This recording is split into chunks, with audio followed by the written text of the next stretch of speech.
Europeans వాళ్ళు స్ట్రాంగ్గా యంగ్గా కనిపించడానికి సీక్రెట్ ఏంటో తెలుసా? రోజుకి వాళ్ళు అట్లీస్ట్ 2 hours అయినా పార్క్లో స్పెండ్ చేస్తారు. నమస్తే టు ఆల్. జీవితంలో ఏదైనా సంపాదించాలన్నా, సంపాదించింది అనుభవించాలన్నా ఆరోగ్యం చాలా ఇంపార్టెంట్ అని నాకు ఇప్పుడే గుర్తొచ్చింది. అందుకే ఈ రోజు నుంచి మినిమం 10 minutes అయినా గ్రౌండ్కి త్యాగం చేద్దాం అనుకుంటున్నాను. ఈరోజు డే 1.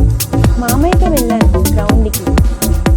మా పక్కింటి ఫ్రెండ్ సజెషన్ ప్రకారం గ్రౌండ్ చుట్టూ వేసేసరికి అలసిపోయాను. మా మామయ్య వేసిన రౌండ్ని వీడియో తీశాను. ఇంకా ఇద్దరం అలా స్ట్రెచ్చింగ్ చేయడానికి ఇలా కాళ్ళు, చేతులు, తల, నడుం చిన్న చిన్న ఎక్సర్సైజ్ చేసుకుంటూ వచ్చాను. ఇంకా డే 1 ఇలా ముగిసిపోయింది. మనం కూడా 30 ఏళ్ళకే ముసలి వాళ్ళు కానివ్వకుండా అట్లీస్ట్ 10 నిమిషాలు మన హెల్త్ గురించి